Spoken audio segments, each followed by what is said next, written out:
أعوذ بالله من الشيطان الرجيم. بسم الله الرحمن الرحيم. السلام عليكم ورحمة الله وبركاته. halkan idinkala soo hadlaynaa waa janaalkeenii aan ku baranaynay koorsaha luqadda ingiliishka ah.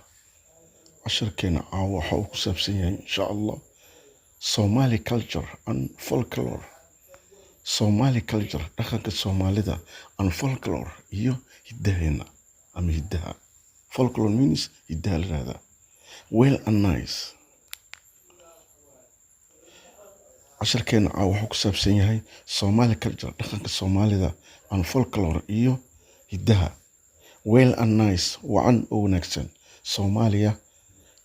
Soomaaliya haas waxay leedahay greed of folklore, hiddo aad u fac weyn, and an ancient cultural tradition, iyo dhaqanno oo xillidii hore jiray oo caadi ah. waxaa jira centuries qarniyaalo oldi oo hore. waxaa jira centuries qarniyaalo oldi oo hore, oral literature iyo sugaantii afkeena ahaa, handed down, taasoo ay dhaxleen from generation, jiilka oo dhaxlay to generation, jiilka kale. Made up kaasoo ka samaysan of songs, heesooyin, poems, gabayo, stories, sheekooyin, and proverbs iyo maamahooyin. sugaanta Soomaaliya intaas ay isugu jirtaa. sugaanta waddankeena hooyo waxay isugu jirtaa intaas. waa songs, heesooyin, poems, gabayo, stories, sheekooyin, and proverbs iyo maamahayo.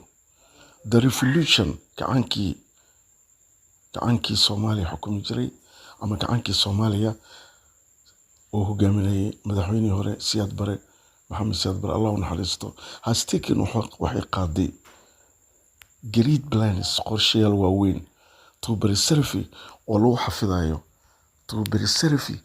xafidayo, and enrich, lagu soo nooleynayo our cultural tradition, dhaqankeenii caadiga ahaa, to link it oo ku xiran of the realities, waxyaabaha dhabta ah of life, nolosheena modern, casri ah, Soomaaliya casri ah, amoonka u dhexeeya the specific steps, tallaabooyin qaas ah taken ay qaaday, can be included, kaasoo isugu jiray: number 1, the adoption, la qabsiga ama la qabatinka,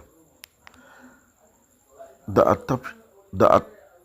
adoption, la qabsiga of the Latin script, farta Latinka ah, for the Somali language, oo markaas la raacinayo luqadeena Soomaaliya, on 20 October, 21 bishii October sanadii 1922 ama 1972. and sidoo kale waxaa la sameeyey an mass literacy campaign oo lii aad u weynaa ee afka Soomaaliya. and mass literacy campaigns iyo ololihii afka kor loogu qaaday ee horumarinta Soomaaliya, that followed, kaasoo raacay.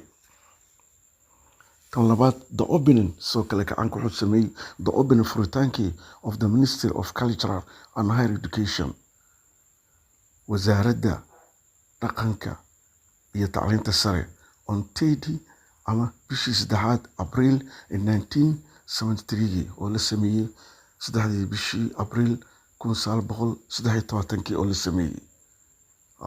intaas ayaa la sameeyey, intaasay gacanka uu guul uu ka gaaray, taas ayaa aad loo sameeyey. farteeni Soomaaliya waa la horumariyey, gacanka horumariyey, maasha Allah.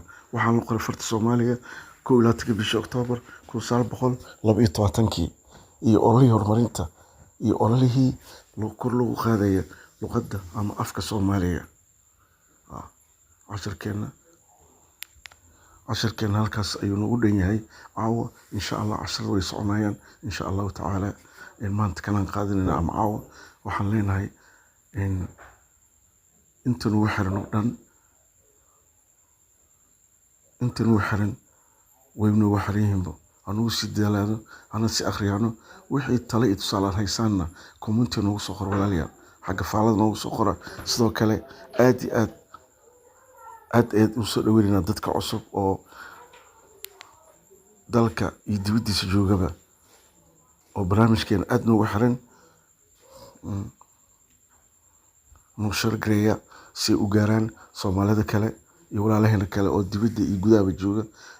tan kale like-tan hanaga ilowna, like-tan waa dhiirigelinteena. sidaa iyo mahadsanid iyo habeen wanaagsan. assalaamu calaykum waraxmatullaahi wabarakaatu.